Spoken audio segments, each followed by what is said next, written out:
there is something absolutely vile about being lectured, approached, interfered with. Yes. You know, by loathsome people in inappropriate situations, etc. Yes. But my concern is that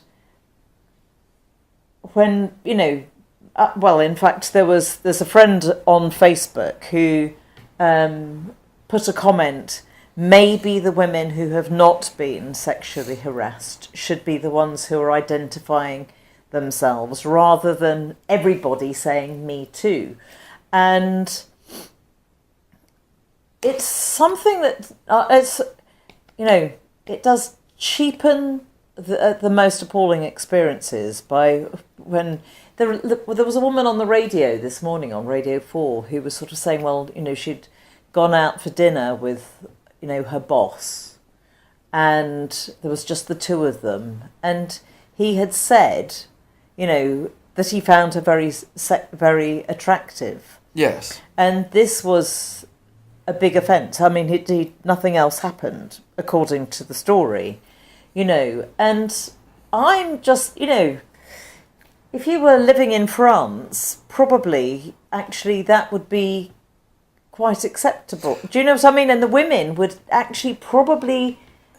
Yeah. I don't know. I'm not sure I'd hold up France in this respect as being a paragon of virtue. No, they're not. I realise that. But what I'm sort of concerned about is that surely, you know, there is something to be told, you know, that you're, you know, so if somebody says to me, and I've had people say to me, you know, that you're really good looking, you know, that I look younger than my age by decades and all of that sort of thing. Now, of course, they could be buttering me up. But is it a sexual come-on? I don't know that I take it that way. And even so, is there anything wrong with that? No, I don't think that's the case. Because, I mean, are we saying that we have to edit our behaviour so that we don't say anything that might offend someone else? Well, we're in danger of that. My concern is, really, that, you know, people are labelling almost so many situations as being sexual harassment and sexual assault when maybe they weren't. Yes, and I think it's fair to if somebody says, you know, I find you attractive, you know, if you're working with them and, you know, somebody fancies somebody else, that will have an impact on the behaviour, on the atmosphere, and all that sort of business. In some cases, even that admission might be welcome. Yes, you know, but the whole problem I have with this Me Too campaign, is I think it confuses, or at least it distorts the discussion about what are normal adult relationships in which people can actually be honest about how they feel. And actually, this is quite common in the creative industries. I know, where you have teams that are interdependent, which are led by, you know, often a man. Yes. Where. Yeah. Sorry, I'm just remembering, because I used to sing and act for my living. Right. Yes, and I do. Is that where you get your projectile voice from? Yes, I mean I only ever wanted to be an opera singer. Right. And so I did. But anyway, in this particular situation, again, it was a man who owned this touring theatre repertory company, and at the end of a tour, we were all taken out for a meal, and the girls only were given ice creams with 2 scoops and sort of like a cone of ice cream with no spoon. And we had to, well, I suppose, I mean, and this is the thing about the power thing. You know, how old was I? I was about 23, 4, and a naive 23, maybe 23-year-old.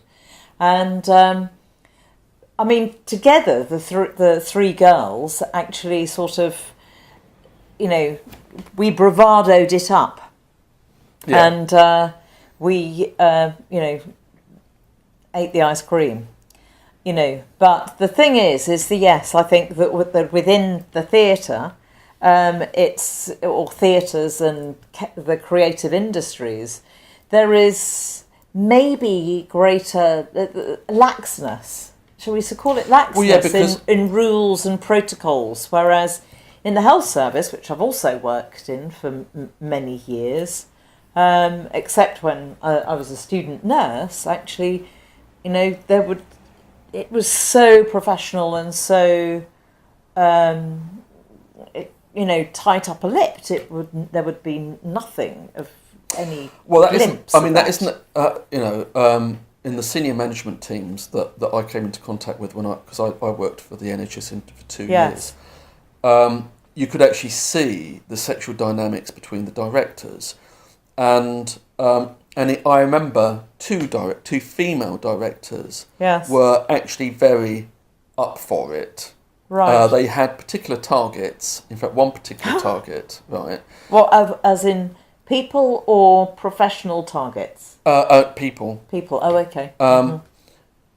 And I think I think eventually became a long-term relationship. One of them. Okay. So the thing is, you cannot separate sexuality from power, from creativity, from decision making. No. And if you're a member of a team, yes, it's like the teamwork involves everyone's sexuality and all of their perceptions.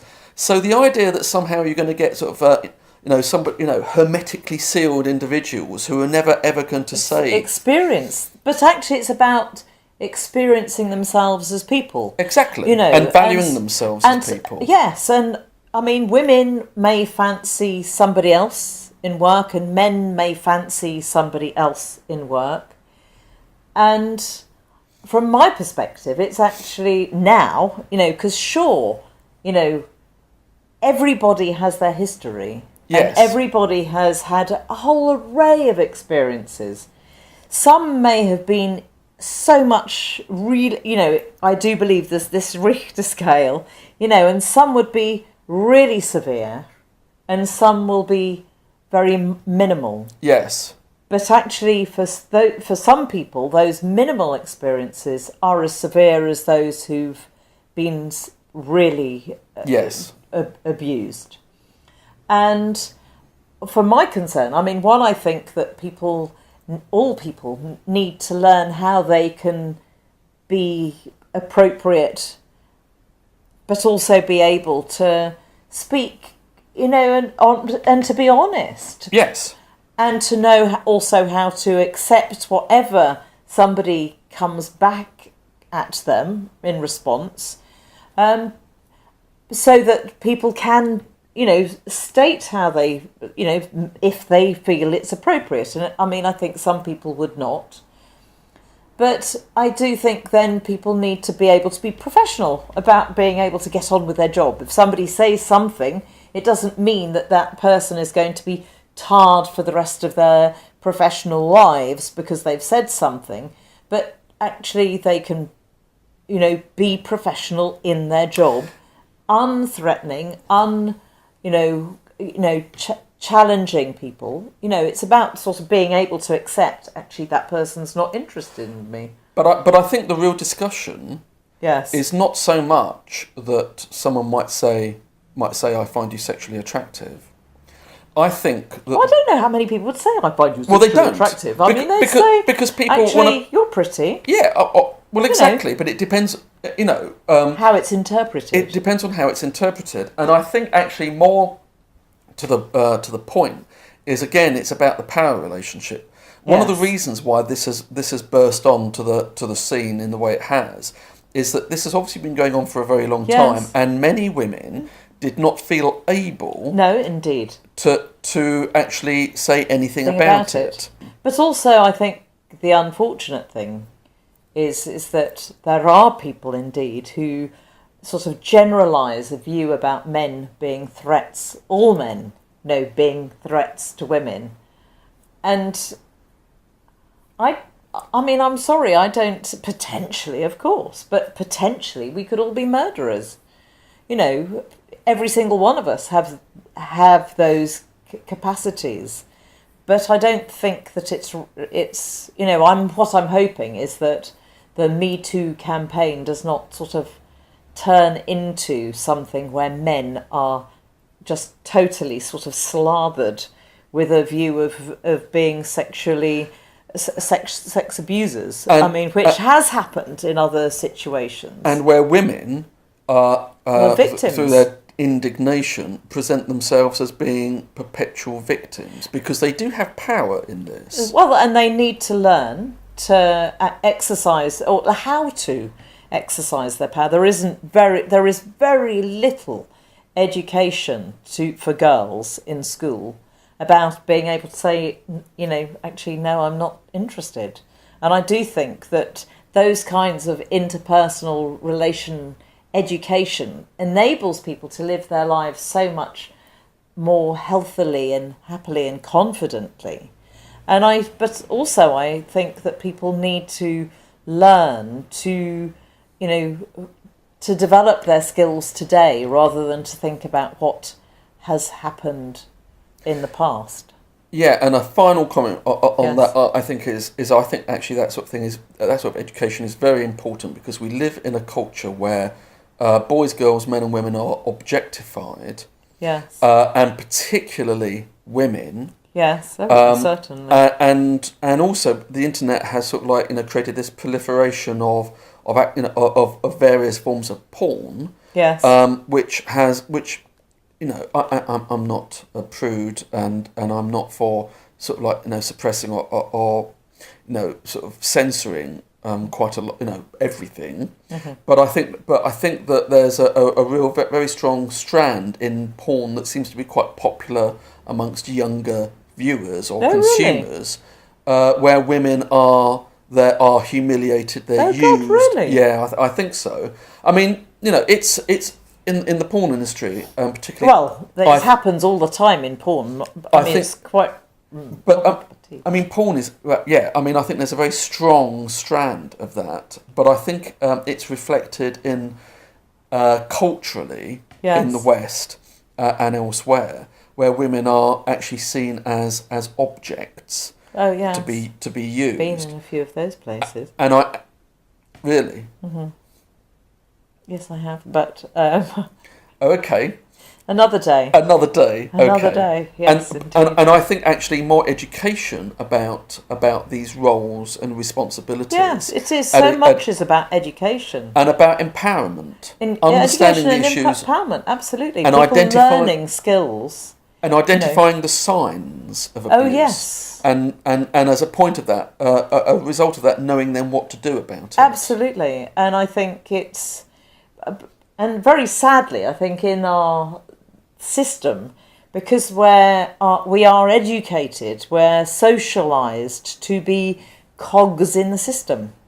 So our ability not to make a fuss, to just get on with the job, which is and the education system right from day one almost carries people in this pathway where the most important thing is that they pass their exams and get particular grades because it's good for the school, and then you slot into the workplace and you get on with your job, to keep the workplace happy.